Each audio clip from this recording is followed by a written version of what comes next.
ಒಂದು ಕಡೆ auto gas ಚಾಲಕರ ಪರದಾಟ, ಮತ್ತೊಂದು ಕಡೆ ಶೇಕಡ 10ರಷ್ಟು ಹೆಚ್ಚುವರಿ ಹಣ ಕೊಡಲು ಮನವಿ ಮಾಡಿಕೊಳ್ಳಲಾಗ್ತಿದೆ. ಕೆಲ ಆಟೋಗಳಲ್ಲಿ ಮೀಟರ್ಗಿಂತ ಶೇಕಡ 10ರಷ್ಟು ಹೆಚ್ಚು ಹಣ ಕೊಡಿ ಅಂತ ಹೇಳಿ ಆಟೋ ಚಾಲಕರು ಮನವಿ ಮಾಡಿಕೊಳ್ತಿದ್ದಾರೆ. ಈಗ ಆಟೋ ಗ್ಯಾಸ್ ದರ ಏರಿಕೆಯ ಅಭಾವದಿಂದ ಹೆಚ್ಚುವರಿ ಹಣಕ್ಕೆ ಈಗ ಮನವಿ ಮಾಡ್ತಿದ್ದಾರೆ. ಆಟೋಗಳಲ್ಲಿ ಬೋರ್ಡ್ ಹಾಕ್ತಿದ್ದಾರೆ ಆಟೋ ಚಾಲಕರು. 10% ಇಲ್ಲಿ ಎಕ್ಸ್ಟ್ರಾ ಕೊಡಿ ಅಂತ ಹೇಳಿ ಬೋರ್ಡ್ ಹಾಕ್ತಿದ್ದಾರೆ. ಬೆಂಗಳೂರು ಆಟೋಗಳಲ್ಲಿ ಶೇಕಡ 10ರಷ್ಟು ಹೆಚ್ಚುವರಿ ಹಣಕ್ಕೆ ಮನವಿ ಮಾಡಿಕೊಳ್ತಿದ್ದಾರೆ. ನೋಡಿ ಎಂತ ಪರಿಸ್ಥಿತಿ ಬಂತು. ಆಟೋ ಚಾಲಕರಿಗೂ ವಿಧಿ ಇಲ್ಲ, ಇಲ್ಲಿ ಪ್ಯಾಸೆಂಜರ್ಸ್ಗಳಿಗೂ ಕೂಡ ವಿಧಿ ಇಲ್ಲ. ಶೇಕಡ 10ರಷ್ಟು ಜಾಸ್ತಿ ಕೊಡಬೇಕು ಅಂತ ಹೇಳಿ ಆಟೋಗಳಲ್ಲಿ ಬೋರ್ಡ್ ಹಾಕ್ತಿದ್ದಾರೆ ಆಟೋ ಚಾಲಕರು. ಈಗ ಬೆಂಗಳೂರಲ್ಲಿ ಆಗ್ತಾ ಇರುವಂತ ಪರಿಸ್ಥಿತಿ ಇದು.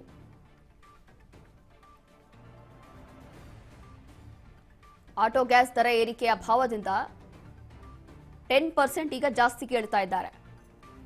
ಹಾಗಾಗಿ ಇನ್ನು ಮುಂದೆ ಈ ರೀತಿಯಾಗಿ ಬೋರ್ಡ್ಗಳನ್ನು ಹಾಕ್ತಾ ಇದ್ದಾರೆ. ನೋಡಿ, ಬೆಂಗಳೂರು ಆಟೋ ಸೇನೆಯಿಂದ ಹಾಕಿರುವಂತಹ ಬೋರ್ಡ್ ಇದು.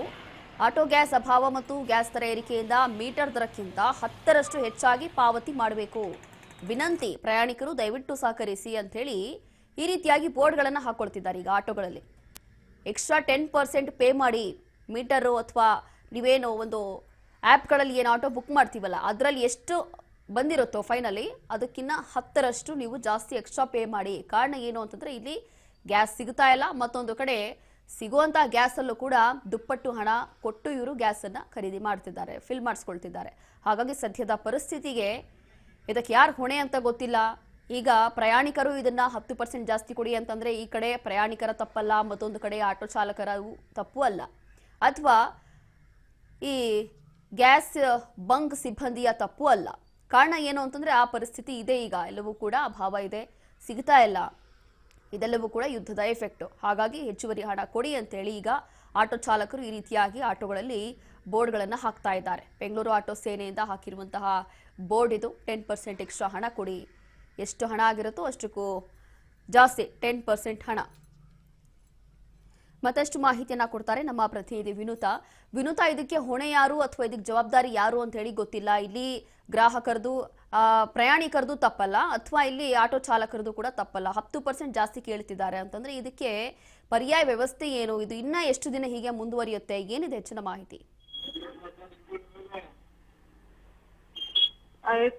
ಈಗಾಗಲೇ ಏನು ನಮ್ಮ ಬೆಂಗಳೂರಿನಲ್ಲಿ ಒಂದು ರೀತಿ ಏನು ಮದ್ಯಪಾತ್ಯದಲ್ಲಿ ಉಂಟಾಗಿರುವಂತಹ ಯುದ್ಧದ ಪರಿಣಾಮವಾಗಿ ಸಾಕಷ್ಟು ಪರಿಣಾಮಗಳು ನಮ್ಮ ಬೆಂಗಳೂರಿನ ಜನತೆ ಬರುವಂತದ್ದು. ಮತ್ತೊಂದು ಸಂಕಷ್ಟ ಅಂತ ಅಂದ್ರೆ ಆಟೋ ಡ್ರೈವರ್ಗಳ ಪರದಾಟ ನಿಜಕ್ಕೂ ಏರತೀರುವಂತಾಗಿರುತ್ತದೆ.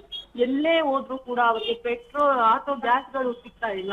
ಸೊ ಹಾಗಾಗಿ ಏನಾಗ್ತಾ ಇದೆ ಅಂದ್ರೆ ಪ್ರತಿಯೊಂದು ಬಂಕ್ಗಳಲ್ಲೂ ಕೂಡ ಅಲೆದಾಡುವಂತ ಪರಿಸ್ಥಿತಿ ಇದೀಗ ಒಂದು ಗ್ಯಾಸ್ನ ಆಟೋ ಚಾಲಕರಿಗೆ ನಿರ್ಮಾಣವಾಗಿರುವಂತದ್ದು.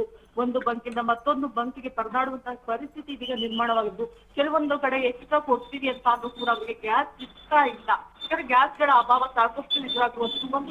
ಒಂದು ಬಂಕ್ನ ಬಳಿ ಹೋದ ಸಂದರ್ಭದಲ್ಲಿ ಸಾಕಷ್ಟು ಕಿಲೋಮೀಟರ್ಗಳ ಲೆಕ್ಕದಲ್ಲಿ ಇಲ್ಲಿ ಸರದಿ ಸಾಲುಗಳು ನಿಂತಿರುವಂತದ್ದು.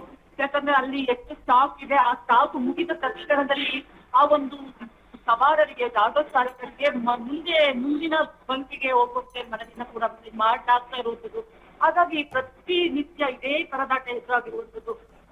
ಒಂದ್ ರೀತಿಯಾಗಿ ನಾವು 10% ಕೊಡ್ತೀವಿ ಅಂತಾನು ಕೂಡ ಅವ್ರಿಗೆ ಗ್ಯಾಸ್ ಸಿಗ್ತಾ ಇಲ್ಲ ಅನ್ನುವಂತಹ ಒಂದು ಹಳಲು ಅವ್ರಿಗೆ ಹೆಚ್ಚಾಗಿರುವಂತದ್ದು. ಮತ್ತೊಂದ್ ಕಡೆ ಅಂದ್ರೆ ಇಲ್ಲಿ ಏನಾಗಿದೆ ಅಂದ್ರೆ ಅವರ ಜೀವನವೂ ಕೂಡ ನಡೆಸೋದಿಕ್ಕೆ ಸಾಧ್ಯನೇ ಆಗ್ತಾ ಇಲ್ಲ.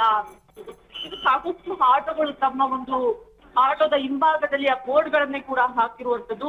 ನಾವು ಎಕ್ಸ್ಟ್ರಾ ಕೊಡ್ತೀವಿ, 10% ಎಕ್ಸ್ಟ್ರಾ ಕೊಡ್ತೀವಿ, ಆದ್ರೂ ಕೂಡ ನಮ್ಗೆ ಒಂದ್ ರೀತಿ ಗ್ಯಾಸ್ ನನ್ನ ಸೌಲಭ್ಯವನ್ನ ಕಲ್ಪಿಸ್ಕೊಡಿ ಅನ್ನುವಂತಹ ಒಂದು ಒತ್ತಾಸೆಯನ್ನ ಅವರು ನೀಡ್ತಾ ಇರೋದು ಬದಲಾಗಿ ಇನ್ನೊಂದು ಕೂಡ ವಿನಂತಿಯನ್ನ ಮಾಡ್ತಾ ಇರೋದು. ನಮ್ಗೆ ಗ್ಯಾಸ್ ಸಿಗ್ಲಿಲ್ಲ ಅಂತ ಅಂದ್ರೆ ಒಂದ್ ವೇಳೆ ಸಿಕ್ಕಿದ್ರು ಕೂಡ ಅದನ್ನ ತುಟ್ಟಿ ಬೆಲೆಗೆ ತರಬೇಕಾಗುತ್ತೆ. ಯಾಕಂದ್ರೆ ಇವಾಗ ಅವರಿಗೆ ವ್ಯಾಪಾರ ಅಂದ್ರೆ ಗ್ರಾಹಕರು ಕೂಡ ಬರ್ತಾ ಇಲ್ಲ. ಹಾಗಾಗಿ ಯಾವುದೇ ರೀತಿಯಲ್ಲಿ ಲಾಭ ಒಂದು ಕಡೆ ಹೋಗುತ್ತೆ, ಇನ್ನೊಂದ್ ಕಡೆ ಜೀವನ ನಡೆಸಲಿಕ್ಕೂ ಕೂಡ ಅವರಿಗೆ ಸಾಧ್ಯ ಆಗ್ತಾ ಇಲ್ಲ. ಅಂತಹ ಒಂದು ಪರಿಸ್ಥಿತಿ ಇದೀಗ ನಿರ್ಮಾಣವಾಗ್ತಿರೋದು. ಒಂದು ಆಟೋ ಚಾಲಕರ ಪರಿಸ್ಥಿತಿಗೆ ಸಾರ್ವಜನಿಕರು ಕೂಡ ಮರಕವನ್ನ ವ್ಯಕ್ತಪಡಿಸ್ತಾ ಇರೋದು. ಯಾಕಂದ್ರೆ ಅವರ ದಿನನಿತ್ಯದಲ್ಲಿ ಪ್ರತಿನಿತ್ಯ ಇದೇ ರೀತಿಯ ಗೋಳಾಗಿರೋದು. ಕಳೆದ 15 ದಿನಗಳಿಂದಲೂ ಕೂಡ ಆಟೋ ಚಾಲಕರ ಪರಿಸ್ಥಿತಿ ತೀರದಾಗಿದೆ. ಒಂದು ರೀತಿಯಲ್ಲಿ ಮೀಟರ್ ತರದ ಜೊತೆಗೆ ನಾವು ಎಷ್ಟು ಹಣ ಕೊಡ್ತೀವಿ ಅಂದ್ರೂ ಕೂಡ ಬರೋದಿಕ್ಕೆ ಯಾರು ಕೂಡ ತಯಾರಿಲ್ಲ. ಗ್ಯಾಸ್ ಕೂಡ ಈ ಕಡೆ ಕಾಣಿಸ್ತಾ ಇಲ್ಲ ಅನ್ನುವಂಥದ್ದು. ಎಲ್ಲ ಆಟೋಗಳಲ್ಲೂ ಕೂಡ ಕೇಳ್ಪಟ್ಟಿದ್ದ ಎಕ್ಸ್ಟ್ರಾ ಬೋರ್ಡ್ಗಳು ಕೂಡ ರಾರಾಜಿಸ್ತಾ ಇದೆ. ಒಂದು ರೀತಿಯಲ್ಲಿ ನಿಜಕ್ಕೂ ಅವರ ಪರಿಸ್ಥಿತಿ ಹೇಳಕ್ ಶೋಚನೀಯ ಆಗಿರುವಂಥದ್ದು ಗಾಯತ್ರಿ. ಗಂಟೆಗಟ್ಟಲೆ Okay.